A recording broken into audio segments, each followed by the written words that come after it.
어제 우리가 본문을 묵상할 때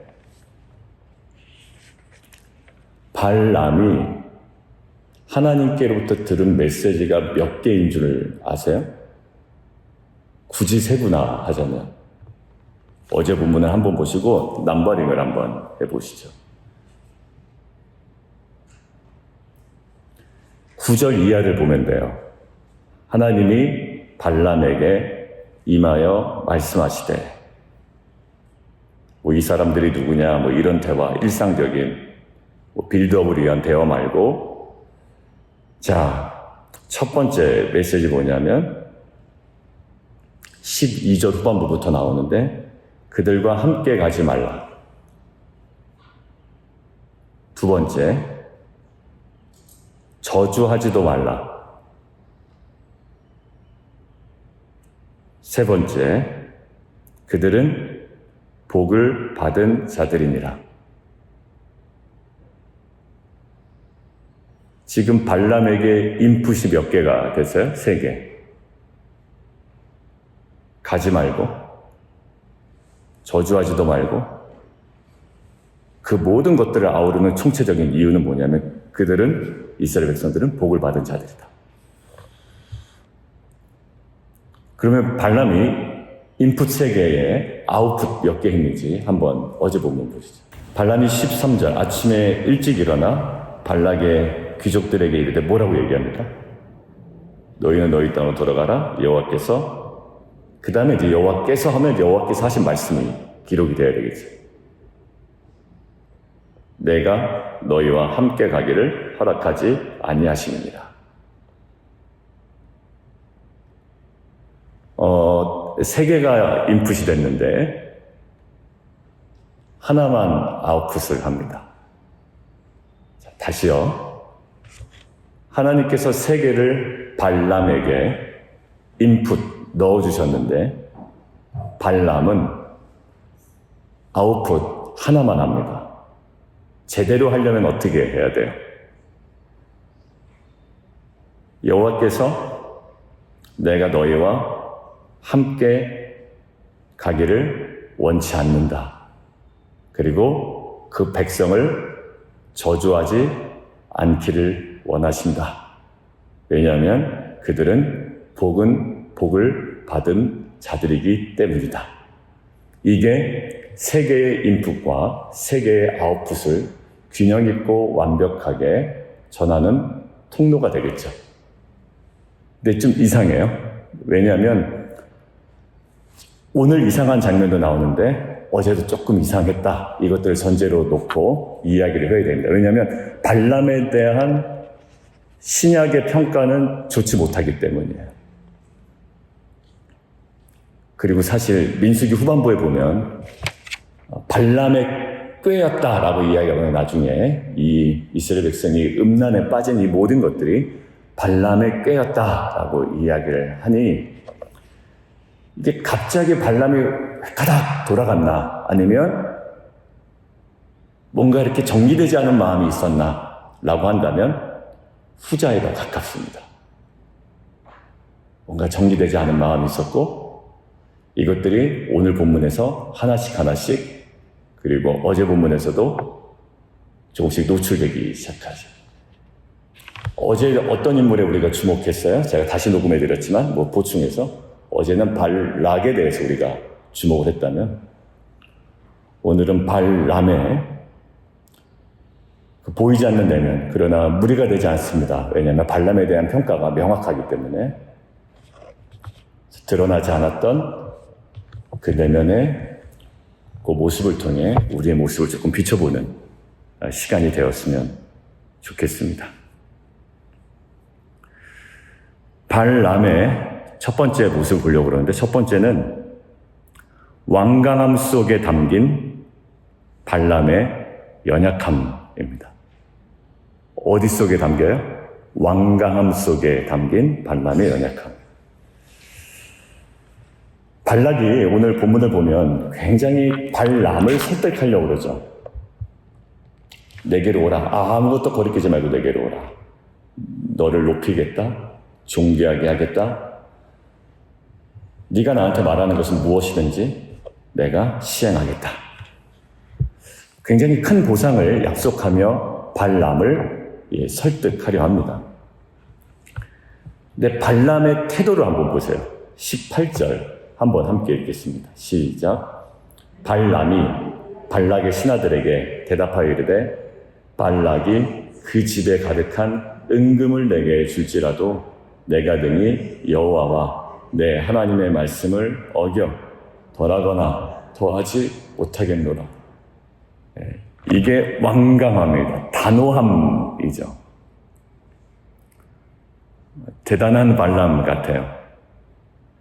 근데 사실 이 18절에 눈에 띄는 게 뭐냐면 발락이 제안한 것보다 더 구체적으로 뭔가를 묘사하고 있단 말이에요.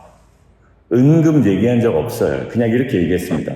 내가 너를 높이게 하리라, 존귀하게 하리라, 말하는 것은 무엇이든지 시행하리니. 근데 말하는 것은 무엇이든지 시행하리니 라고 했는데 뭘 얘기해요, 마음에? 은금을 이야기하고 있어요. 그 집에 가득한 은금을 내게 줄지라도. 더 넓혀볼까요? 발락이 그 집에 가득한 은금을 내게 줄지라도 내가 능히 여호와의 그리고 하나님의 말씀을 어겨 덜하거나 더하지 못하겠노라. 여러분들 이 완강한 거절 속에 뭐가 담겨져 있냐면 이미 보상에 대한 욕망이 조금씩 자리 잡고 있었던 것 같아요.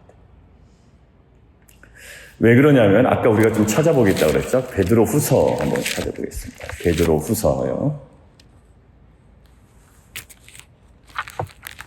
2장. 그리고 아예 그냥 메모를 해놓으시죠. 베드로후서 2장 15절입니다.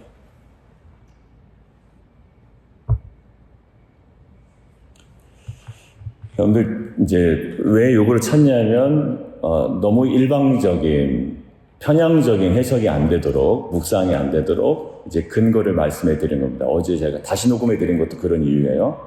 정말 실체가 없는 두려움이었나 라는 부분에 대해서 조금 신명기 말씀을 기억하지 못하신 분들에게는 이게 아닐 수도 있겠다. 그래서 다시 한번 녹음해 드린 거고 15절 함께 읽겠습니다. 시작.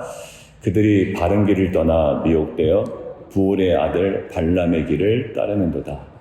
그는 불의의 싹을 사랑하다가 정당한 싹이 아니라 불의한 싹을 사랑하던 사람이었어요. 여기에 지금 단호함 속에 뭐가 있나요? 발람의 연약함이 있었던 거야. 어디? 단호함 속에 연약함이 있었던 거야. 내가 그거 나한테 꼬셔봐. 내가 넘어가나. 근데 그게 막 마음에 꼬시면 넘어가면 어떡하지? 이런 마음이 있었던 겁니다. 유다서 1장 11절입니다. 베드로후서와 유다서는 어떤 거다? 거의 쌍둥이 서신 같다. 맞아. 그래요. 잘 기억하시네요. 유다서 1장. 오히려 베드로 전서와 후서의 동일성보다 베드로 후서와 유다서의 동일성이 되게 엿보인다. 뭐 이런 얘기 했었죠. 유다서 1장 11절 한번 보세요. 거기도 똑같이 발람 얘기가 나와요. 함께 읽겠습니다. 시작. 화 있을진저 이 사람들이여 가인의 길에 행하였으며 삭슬 위하여 발람의 어그러진 길로 몰려갔으며 거기까지만 읽죠. 여기서도 뭐가 강조돼요? 예, 삭슬 위하여. 그러니까 이 발람의 연약함이 어디에 있는지 나옵니다. 여러분들 오늘 찾지는 않겠지만 요한계시록 2장 14절에도 발람의 이야기가 나와요. 버가모 교회 얘기할 때 발람의 이야기가 나옵니다. 한번 나중에 찾아보세요. 결국 뭐로 강조되냐면 발람은 유혹에 굴복한 자로 묘사가 돼요. 신약성경에. 어디? 유혹에 굴복한 자. 그러니까 유혹에 흔들리고 있는 거죠. 근데 외견상 어떤 모습입니까? 굉장히 단호해요. 완강해요. 진짜 그럴 것 같아요. 그런데 그 완강함 속에 단호함 속에 뭐가 존재했다? 발람의 연약함이 존재했다. 그런데 이런 모습을 사실 저한테도 볼 수 있고 여러분들의 모습 속에 볼 수 있고 그리고 또 제가 함께 공동체 신앙을 했던 어떤 집사님들의 모습 속에서도 봤어요. 그러니까 이런 얘기할 때 내 얘기하시나 뭐 이럴까 봐 조금 조심스럽긴 한데 그냥 우리들의 다 모습이기 때문에 그냥 이해하시고 들으세요. 한 분이 이렇게 얘기하더라고요. 되게 단호하게. 제가 어떤 일을 참 수고하셔서 잘 이렇게 섬겨주셔서 집사님 너무 감사합니다. 너무 수고 많으셨어요. 그랬더니 제가 약간 무안할 정도로 단호하게 얘기하더라고요. 목사님, 저한테 감사하다고 하지 마세요. 저는 할 일을 했을 뿐이에요. 근데 그게 너무 단호한 나머지 제가 좀 무안할 정도였어요. 그 집사님 참 믿음이 좋다. 믿음이 좋다. 이제 이렇게 생각하고 지나갔어요. 근데 나중에 이제 들려오는 게 어느 순간에는 목사님이 인정을 안 해주신다 이런 얘기가 들려요. 우리 교회 안 계십니다, 지금. 그러니까 제가 말씀드린 이전의 공동체에서. 인간은 약하구나라는 걸 느꼈어요. 그러니까 나는 인정 욕구 없어! 라고 단호하게 얘기하면 그거 불안해요, 오히려. 그냥 아무 말도 안 하면 괜찮은데요. 이런 거죠. 나는 여자에 대한 유혹이 안 넘어가. 사실 그런 남자 없어요. 없다고요. 나는 그리고 이렇게 얘기하죠. 누군가의 불의를 보면 어떻게 그럴 수가 있냐? 어떻게 그러냐? 이게 정의가 살아있냐? 왜 그럴 수가 있냐? 그러지만 사실 우리의 사회적인 여러 가지 뉴스를 많이 보면 그렇게 외쳤던 사람들이 오히려 그 현장에 가 있는 경우가 많죠. 그래서 오히려 자기 스스로 목숨을 끊는 정치인들도 많았어요. 왜? 본인이 얘기하는 것과 자기의 실체가 드러났기 때문에. 여러분들, 저는 그 모든 정치인들이 그렇게 잘못 살았나? 아니에요. 정의감 분명히 있었고, 그 다음에 어떠한 분명히 그들 안에 진심이 있었어요. 그런데 저는 오늘 본문을 통해서 이 발람이 100% 연기를 했냐? 그거 아닐 거예요. 밀어내려고 애쓰고 굉장히 거부하려고 애쓰고 진심도 있었지만 결국 완강함 속에 이 단호함 속에 결국 우리는 무엇을 봐야 된다? 연약함을 봐야 된다. 그러고 보니까 제가 이런 걸 썼어요. 연약함을 숨기고자 어찌 보면 저희는 더 강한 모습을 드러내려고 싶어 하지 않았을까라는 생각이에요. 그냥 한 걸음 한 걸음 걸어가면 되는데 나는 절대 아니고 나는 사람 인정 절대 원하지 않고 누가 날 인정한다고 나는 사역하거나 누구 사람 앞에 서는 것도 아니고 이 절대라는 말이 되게 위험하다라는 걸 피스메이커에서 얘기했거든요. 절대 반드시 꼭 나는 안 그래라는 게 어찌 보면 그 연약함의 그 하나의 모습이지 않을까라는 생각이 듭니다. 여러분들 첫 번째 대지 정리합니다. 겉으로는 완강한 태도를 보였지만 아까 유다서 또 베드로후서 그다음에 요한계시록 2장까지 뭐예요? 그의 내면은 이미 보상의 유혹에 흔들리고 있었다라는 거죠. 저도 마찬가지예요. 저는 뭐 성도님들의 인정 원하지 않습니다. 오직 주 앞에 섭니다. 이렇게 얘기할 수 있겠지만 사역자들과 나눔하다 보면 사실 그래도 사람 앞에 자꾸 서게 되는 게 우리의 모습. 결국 겉과 속이 다른 모습으로 살고 있지는 않은지 돌아볼 수 있는 오늘의 기회가 되었으면 좋겠습니다. 그리고 하나님 앞에서 그리고 말씀 앞에서 내가 맞습니다. 이래야 됩니다.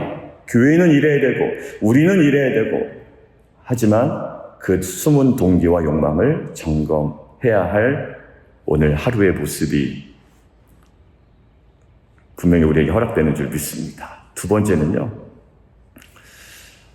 오늘 하나님께서 허용하셨다가 화내는 장면이 있어요. 거기를 묵상하려고 해요. 허용하시는 장면이 몇 절? 20절. 한번 읽겠습니다. 시작. 밤에 하나님이 발람에게 임하여 이르시되 그 사람이 너를 부르러 왔거든 일어나 함께 가라. 그러나 내가 내게 이르는 말만 준행할지니라. 자, 허용했잖아요. 근데 22절 함께 읽자. 시작. 그가 감으로 말미암아 하나님이 진노하심으로 여기까지. 허용했다가 진노했다가 뭐 어느 장단에 우리 보고 맞추라는 건지 도무지 이해가 안 간다라고 여러분들이 또 제가 불만을 터뜨릴 수 있어요. 한 5가지, 6가지 학자들이 막 분석해 놓은 자료를 다 봤습니다. 도무지 그냥 어거지 같은 이야기도 있고요. 많아요. 근데 분명한 것은 뭐냐면 20절에 100% 허용은 아니었다는 것은 확실하죠. 그렇죠? 그것은 저와 여러분이 동의하시죠. 20절에 허용에 조건이 붙어 있어요. 함께 가라. 그 다음에 분명히 써있죠. 그러나. 아이스크림 먹어라. 그러나 하나만 먹어라. 이런 느낌이에요. 여행 가라. 그러나 남자친구랑은 가지 마. 아직까지는. 이런 거예요. 자, 지금 함께 가라. 그러나 내가 내게 이르는 말만 준행할지니라. 두 번째 대지 제목 뭐죠? 제가 잡은 거 말씀드릴게요. 하나님의 허용 속에 담긴 하나님의 의도를 발람은 파악했어야 됐다라는 거예요. 여러분들 예를 먼저 하나 들어볼게요. 사도 바울이요. 조상 우상에게 바친 음식 먹어도 된대요, 안 된대요? 된대요. 그런데 그 허용 속에 담긴 더 넓은 이야기를 하죠. 사람 마음 불편하게 할 거면 먹지 마라. 이렇게. 그러니까 분명히 거기에 의도가 있는 거예요. 그 허용 속에는 그래 하나님 허용했잖아. 그러면서 막 사람들은 옆에서 불편해하는데 막 먹고 성경에 담배 피지 말라 이런 건 없어요. 그러니까 허용한 거지. 뭐 술 우리 한국 사회에서 예민하잖아요. 술 취하지 말라라고 했으니 근데 술이 취했는지 안 취했는지 남이 알지 본인은 모르거든요. 그러니까 그 허용 속에 담긴 의미가 있어요. 근데 여기 보면 하나님이 가라라고 하는 것은 단순히 그냥 가라라가 아니라 뭐예요? 지금 발람의 내면의 동기를 드러내는 중요한 단계였어요. 왜? 뭐 하려면 가라는 거예요? 네가 가서 내가 전할 마음이 있으면 가. 그러면 가도 돼. 약간 이런 조건적인 거. 흔들리지 않을 거면 가. 그리고 가서 뭐만 얘기해? 내가 전할 마음만 똑바로 얘기해. 라는 거야. 근데 오늘 유독 나귀라는 동물을 등장시켜가지고 그리고 항상 친근했던 발람과 친근했던 나귀와 내가 그런 적이 있었습니까? 막 나귀가 그런 얘기하잖아요. 똥단지 같은 거 아니라 아주 친밀했던 나귀를 등장시켜서 3번이나 하죠. 발을 밭으로. 그 다음에 처음에는 좁은 길로 좁혀가니까 나중에는 그냥 덮어버리죠. 그냥 주주물로 앉아버린단 말이에요. 나귀가 3번이나 저항을 하죠. 그럼 결국 이렇게 자꾸 막는 건 뭐예요? 발람 내면에 뭔가 잘못된 내면의 동기가 있다라는 거예요. 하나님 괜히 막지 않으셨겠죠. 그러려면 분명히 가. 그런데 그 내면이 그렇지가 않아요. 그러니까 뭐예요? 22절 그런 거죠. 그가 감으로 말미암아 하나님이 진노하셨다. 그러니까 그 조건에 대해서 발람의 내면이 뭔가 정리가 안 된 거예요.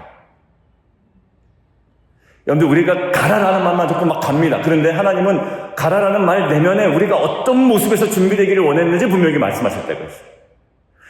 하나님 저 목회합니까? 안 합니까? 목회해라. 그러니까 어느 게 더 중요해요? 근데 그 부분이 더 중요하잖아요. 아버지 하나님 제가 하나님의 부르심에 순종해야 됩니까? 순종해라. 근데 너 순종하는데 목회자 되려고 하는 거 좋아. 신학교 가는 거 좋은데 그 과정 밟는 거 좋은데 그런데 너 이거 중요해. 이거예요. 어디가 더 중요해요? 목회자 되는 게 중요한 게 아니라 그 뒷부분이 더 중요해요. 근데 그게 안 되니까 이제 신학교 가려고 등록을 딱 하는데 하나님께서 뭔가 신학교 등록을 막아버리시든가 뭐 어려움을 주시던가 그때 우리의 느낌은 어떤가? 왜 막어? 가라고 하셨는데 이제 이런 느낌이죠. 근데 하나님의 마음 아시겠어요 이제? 그 뒷부분 허용은 뭐냐면 하나님께 허용하셨다는 것은 그때 허용은 어떤 의미일까? 그래. 그것들 하나님께서 기대하시던 내면의 동기를 오히려 하나하나 준비하는 기회로 삼아야죠. 그 허용 속에. 하나님이 원하셨던 방향으로. 그런데 지금 발람은 하나님의 허용을 무엇으로 채워나가고 있길래 하나님께서 막으셨을까요? 자신의 욕망을 실현시킬 기회로 삼아 나갔기 때문에 하나님께서 갑자기 제동을 거셨다. 근데 이 모든 것들이 무리가 아닌 것은 제가 그래서 앞에 왔던 거예요. 유다서와 베드로 후서와 요한계시록에 발람을 어디에 자꾸 해요? 불의한 싹새 흔들린 사람으로 묘사하고 있다.